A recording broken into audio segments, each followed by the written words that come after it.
you know, you are going to be placed under arrest. Me? You're Allie, right? Yeah. Okay. And it's going to be for predatory criminal sexual assault. We have the newly released body camera video of the moment a substitute teacher is arrested for having sex with an 11-year-old boy. Allie Bardfield admitted to having sex with that boy and is now serving prison time. But she wasn't always honest in this investigation, and the body camera video proves that. I'll show you what she told detectives at her front door and how she blamed the victim in this case. We're On the Case, presented by Law&Crime. I'm Chris Stewart.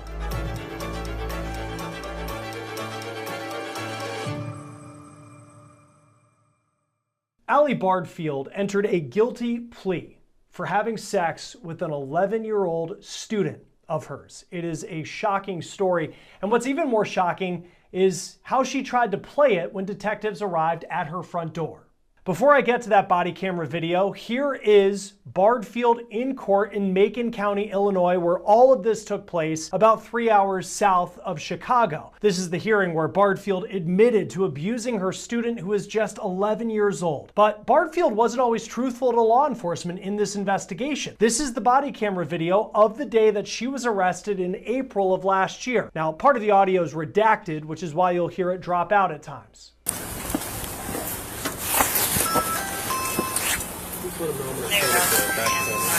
Okay.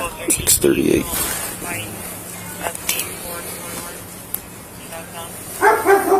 We can't answer the door right now, but if you'd like to leave a message, do it now. Hi. Hey, how are you? Hey, is Allie home? Yeah. Okay.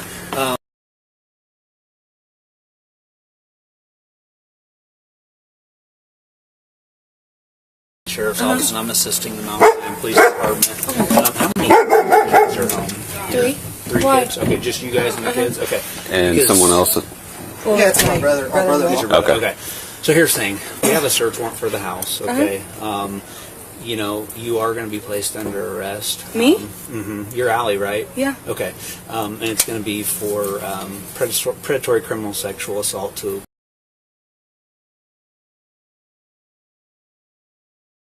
grooming.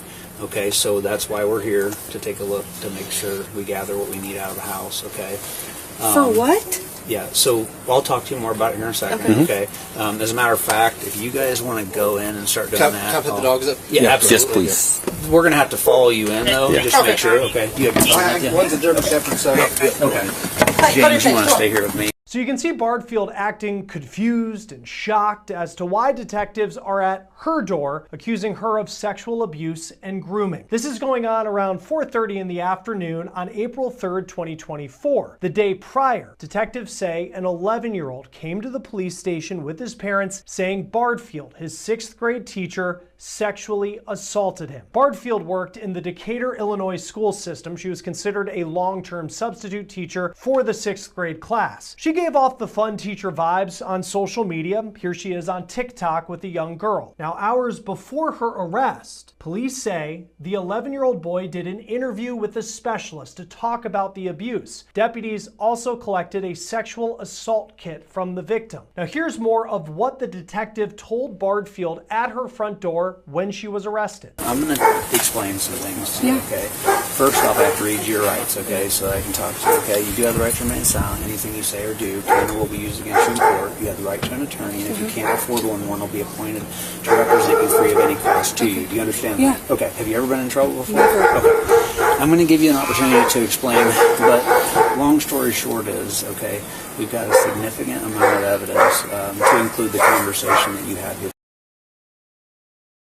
According to the court documents we have, at her front door, Bardfield denied having sex with the boy. The audio is redacted at that point, but you heard the detective say they had a considerable amount of evidence, including a conversation that Bardfield had. Now, he's likely talking about the conversation Bardfield had with the boy earlier that day, just hours before all of this happened, after his forensic interview. Police say that they and the boy's parents were listening in on a text, a voice call, and a FaceTime that Bardfield had with the young boy. They say during those conversations, Bardfield talked about birth control and pregnancy. She also told the boy to delete text messages, and then they moved on to a phone call. And during that call, Bardfield told the boy that she could not get pregnant. She is talking with an 11-year-old. She is in her 30s. Now, police say on March 29th, 2024, Bardfield had that 6th grade student, her victim, over to her house. It was for a play date. That child's mom noticed her son acting differently after the visit, though. According to police, the mom then checked her son's phone and social media, and when they talked more about what happened, the boy said that Bardfield had sex with him. Not only did Bardfield reportedly have sex with that boy, she also sent him $700 on Cash App. She bought him headphones that go for more than $400. She also sent nude photos to him on Snapchat. Here's the moment Bardfield is led away after this story gets even more shocking.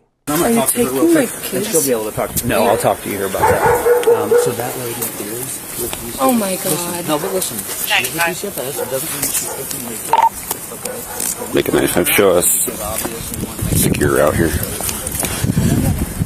We are going to give you, how you raise your kids and what goes on. Oh my God, you're my wife.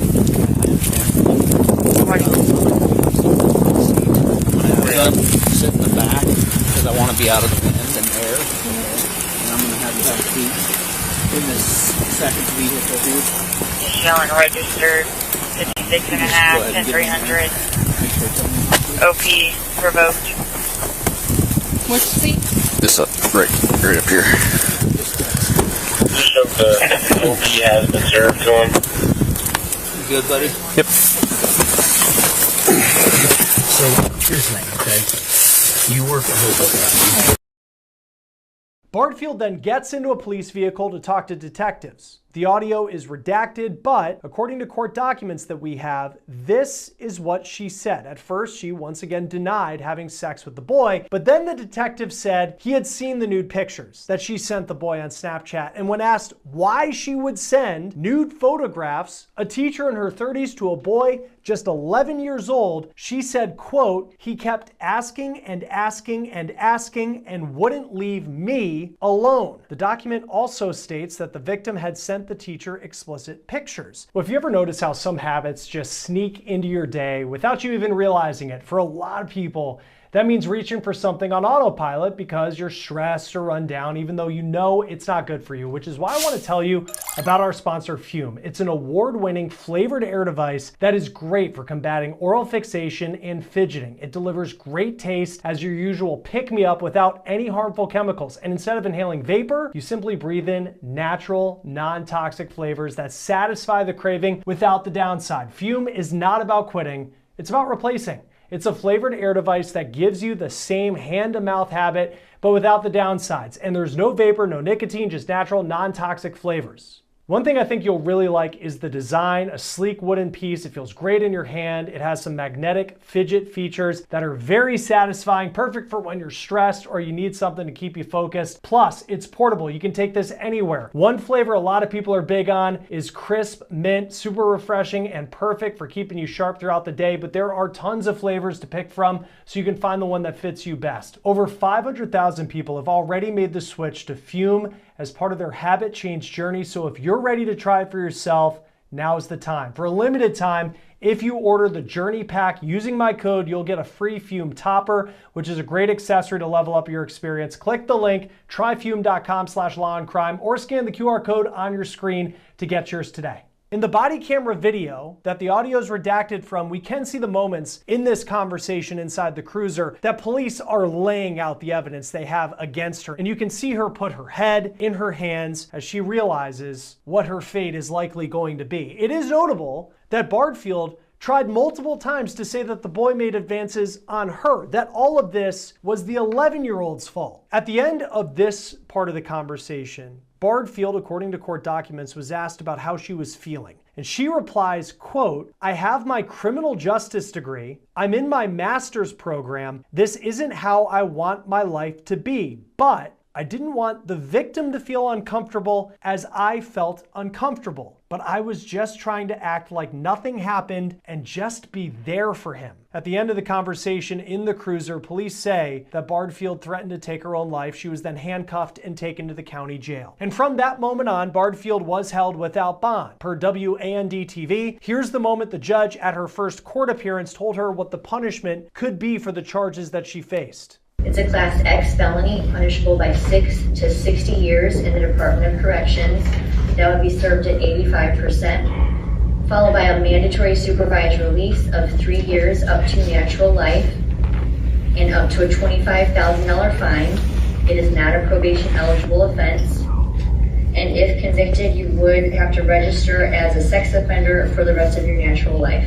Then in August of this year, Bardfield pleaded guilty to having sex with that boy. The state is now asking for a max 40 years in prison in this plea deal, opposed to the 60 years that she could have faced if found guilty at trial. As far as the Decatur Public School District, where Bardfield worked, I reached out for comment in the wake of her guilty plea. They told me since they weren't a party in that criminal case, they wouldn't comment. They did fire Bardfield after her arrest. The victim and his family, though, are suing the school district, and they claim what happened was not an isolated incident. I spoke to a Sim Cunningham who's representing the family, and this is what he said about his lawsuit. What they really, really want to take place, though, is that other kids and other families who may have been a victim of this woman's acts to feel confident that if they come forward, that we can, hold the school district accountable for the lack of supervision that resulted in Ms. Bardfield being able to commit these acts. And does the family believe that there are more victims of Allie Bardfield? I can't speak for the family directly. There has been information that has come to light, some of which has been put into the complaint against the school district that leads us to believe that there may be more victims of Miss Bardfield, and there are likely more victims of abuse and harassment by faculty in the Decatur public school system against students. When Bardfield was arrested, she said, according to court documents, that no other people would be coming forward saying that she sexually abused them. It's important to remember when she was confronted with these allegations, it wasn't until detectives laid out their evidence that she admitted what she was saying originally was a lie. She'll be sentenced on September 25th. Joining us now to talk about this is prosecutor and former Deputy Attorney General of Ohio, Mark Weaver. Thank you as always for being with us on Law and Crime. If you were a prosecutor on this case and you watched that body cam video of Allie Bardfield, what would stand out to you? Well, it's very good body cam footage. We can see exactly what happened. The sheriff's deputies were extremely professional in the way they executed the search warrant. She gave it up pretty quickly. She told the truth pretty quickly. Initially, she denied having sex with this child, but pretty soon when they let her know that they had recorded calls, they had text messages. There's a great case here. I wish all of the sex cases that I prosecute had as much evidence as this one. This is a pretty airtight case. Because when you look at, she'll be sentenced later this month, and in the beginning, and we watch it now in hindsight, knowing the evidence that prosecutors and detectives had in this case, and there was a lot. And she initially is like, well, I've never been in trouble. I'm like, my house, me, and then she, after that, seems to almost blame the victim a bit, saying that he was the one who wanted explicit messages, which, like, we're talking about an 11-year-old. It's so hard to wrap your mind around. How could those statements made back in 2024 impact how a judge goes forward with whether accepting this plea deal and giving her the maximum, which I believe the state is asking for 40 years? Yeah, the top end is 40 years. It could have been 60 years, depending on whether some of these counts would have merged and how many different sexual encounters there were. A jury would have hated her when they found out that she essentially claimed that this child, this 11-year-old little boy, a 6th grader, was somehow the instigator. A judge won't like that either. I'm going to guess that her defense lawyer is going to coach her up ahead of the sentencing, have her come in there and reel back in any notion that this was the child's fault. But this is what we see with some of these sex predators. They don't see that what they're doing is wrong. They're just acting out their fantasies. They're being the person they want to be. And mind you, she's got a degree in criminal justice. and is working on a master's degree. So the notion that she doesn't know somehow that this is illegal is preposterous. It really is, and preposterous is a good word, because just reading through the court documents and the affidavit, and you see some of the statements she's making, and you're just like, what planet are you living on? And frankly, just hearing it, like, and even the line where she talked about having a criminal justice degree, and she's like, I just wanted to make him feel comfortable, or something on those lines, and you're like, what is, just as far as not from the legal standpoint, you're like, what are you talking about? When it comes to that hearing, and if she does give this emotional, statement in front of the court, how could that impact what the judge decides? Because often, I see those hearings and the judge, it looks like he looks over something for maybe a couple minutes and then makes his decision. Is there what impact could a statement from her, even if it's really good, have on what her sentence could be? I've been in front of a lot of judges sentencing a lot of sex offenders over the years. And these judges typically come into the sentencing hearing with their mind made up. They have written out the words they have to say in order to make sure that the sentence sticks.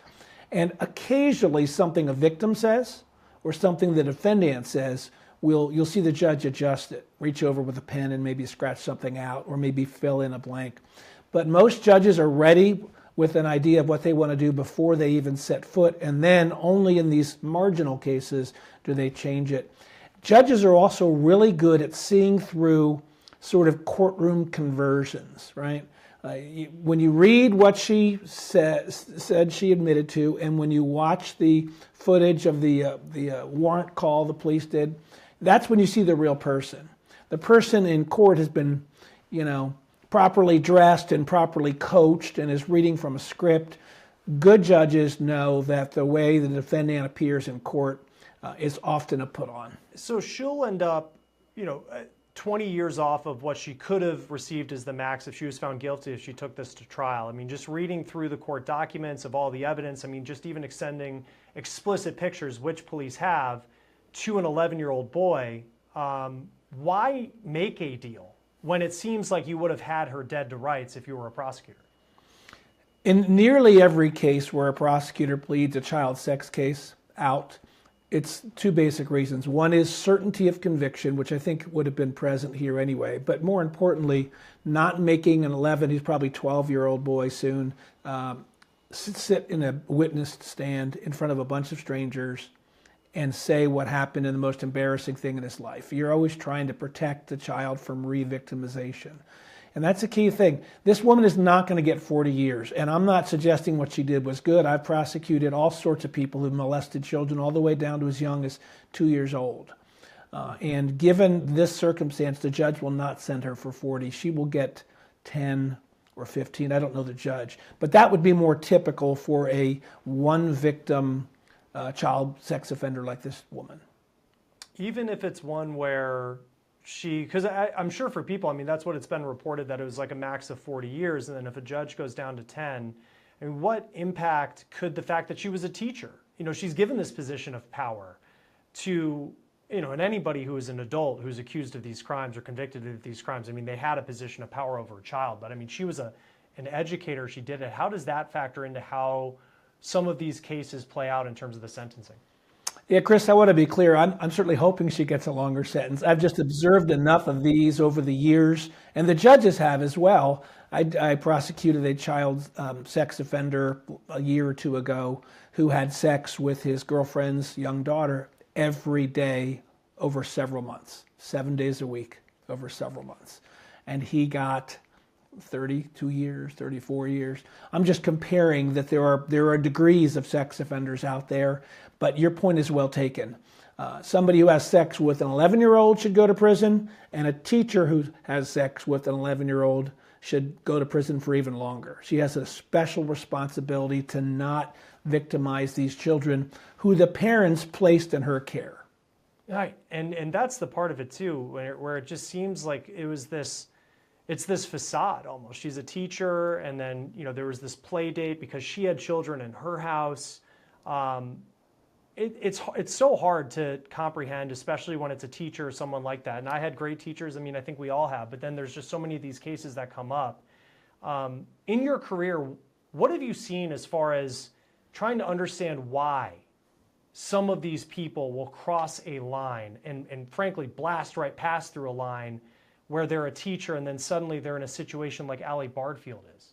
Part of it is technology. Evil has always been with us since the fall of mankind. So evil's always been around, but the technology allows that evil to permeate in a way it didn't 50 years ago. So when I was a kid, or when you were a kid, a big moment would be running into your teacher at the grocery store. Like that would be the contact you have. You'd see the teacher in school, and then once in a while you'd see him out in the real world. Now with Snapchat, which she said she was using, and all these other social media devices, and parents who give young children phones and let them take them into the room and close the door, there is a pathway for this evil to take its path towards molesting a child. And then all you have to do is come up with a reason. Let's have a play date, or I'm going to go drive this child somewhere, or I'm going to invite them over. So technology doesn't cause it, but technology allows it to happen in a way that wasn't true 50 years ago. Because it stood out to me too in the court documents that we have, where she said that she put her phone number up on the wall at school for the 6th graders. And that felt like something of crossing a line, where it's like I could see her giving her phone number to parents, but then giving all these 11-year-olds your phone number, and then she's on Snapchat and on TikTok and on all these different apps. That seemed like it was, for a teacher, that was a major crossing of the line. There's a civil lawsuit that's playing out right now from the victim's family to the school district, but from a criminal aspect, if, say, a civil suit finds that certain things were not done by the school, they haven't had comment on either the civil or criminal case. But what type of investigation is typically done of a school district after a teacher like this is found guilty to make sure that there isn't some systemic issue within that school district where this could happen more? Two primary ways of holding schools accountable. Number one is through the civil lawsuit process, where they're going to have to pay money for if they were found to be negligent. And number two is the regulatory process. Whatever Illinois does to regulate schools like this, that ability to take away their school license exists. Rarely is anybody at a school charged criminally for an act that they did not know about. If this school had policies saying don't do this, if it had training, and now there's some indication she might not have taken the training, but if they had training saying don't do this, that is typically enough to keep a school from being criminally charged. As a prosecutor, I'm not interested in what the school did unless one of those administrators knew and then didn't tell law enforcement. Then I'm very interested in talking to that person and potentially charging that person. And in your career, when you've had to prosecute sex cases like this with sexual predators, because I think in our mind, when we think of a sexual predator, there's probably a stereotype that comes in of a man mostly doing it. But then in some of these cases with teachers, you see, in her case, she's in her 30s. She's a young woman who's teaching in school. I mean, have you seen a profile? How does the profile vary of the predators in these cases, maybe beyond the stereotype that has been out there for a long time of when someone thinks of what a sexual predator actually looks like? Yeah, there's not a profile that's going to help parents at all, but you are right that there are instances of we call them good guy predators, people who are otherwise nice and kind to your children, people who were involved in your child's life in a positive way on the one side, maybe showing up at their games and cheering them on or whatever, or giving them a high five when they get a good grade on the way out of the classroom. But on the other side, they're taking advantage and victimizing the child. And so parents just need to protect their children. And that means knowing what they're doing and enforcing this is one of my rules. No adult can be talking to my child without me knowing that topic of conversation. And so this notion that, hey kids, here's my phone number, call me directly, that's inappropriate. And what is it like for you? And I mean, you having prosecuted one of these cases recently, I think of a plea hearing day where, as a prosecutor, a lot of the work, it feels like has been done. You were able to get a conviction. She's pleading guilty. She's going to go to jail for years. But what is it emotionally like for you waiting to hear what a judge is going to say as far as what that sentence is going to be? Every time this has happened to me, I really feel for the victims. I meet with them before the hearing and almost always after the hearing. My heart goes out to them. So many people say to me, Mark, how can you prosecute these cases? They're so difficult. They're so tragic. It's because of the victims. It's because someone needs to stand up for them. And so on the day of sentencing, when I know I've already done my job, I might have already prepared my remarks. In some cases, I might be reading the victim statement, or the victim might be reading the victim statement. So I'm certainly interested in what the judge is going to do, but I'm most interested in the victims being comfortable in the courtroom, having their day to say what they want to say, and then getting some small amount of closure. Knowing that they did have the digital evidence of the conversation she had, the statements that she was even making, I mean, she admitted to it to law enforcement eventually, and then you have the nude photographs that were sent through Snapchat. Had this gone to trial, do you need to have the 11-year-old testify, or would there have been a way to get the conviction without having to put the boy on the stand? Her admission makes a big difference, right? Because if she had not admitted it and said that they had sex, it would be much harder to prove. You would need him. Here's my problem, though. I have seen juries go sideways for the dumbest things, right? And so they only need one juror. The defense only needs one juror to say not guilty, and the case hangs, and we start all the way over back at square one. And so I worry that one juror sits back there and says, how come we never heard from the kid? Where was that kid? And there's a way to explain it, you know, when you have your victim's advocate on the stand or your investigating officer, you ask them, what's the protocol so you don't re-victimize children? But jurors may want to see that.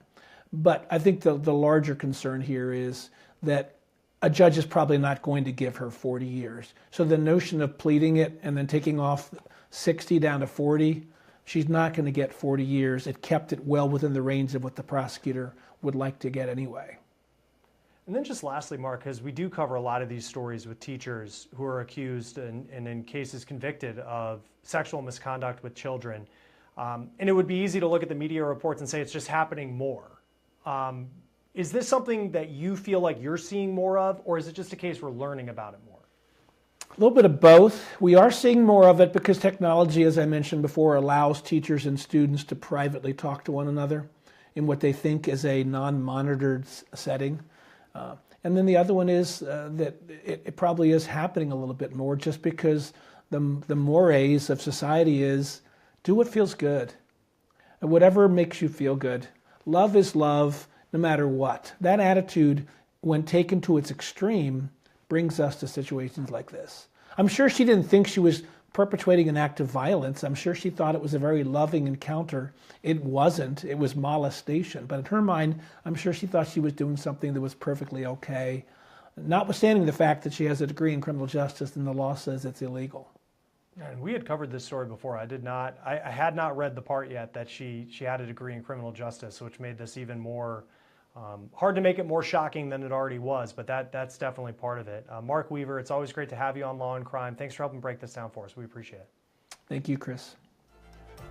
That will do it for On the Case, presented by Law and Crime. Subscribe to us on YouTube and Spotify. I'm Chris Stewart. We'll see you next time.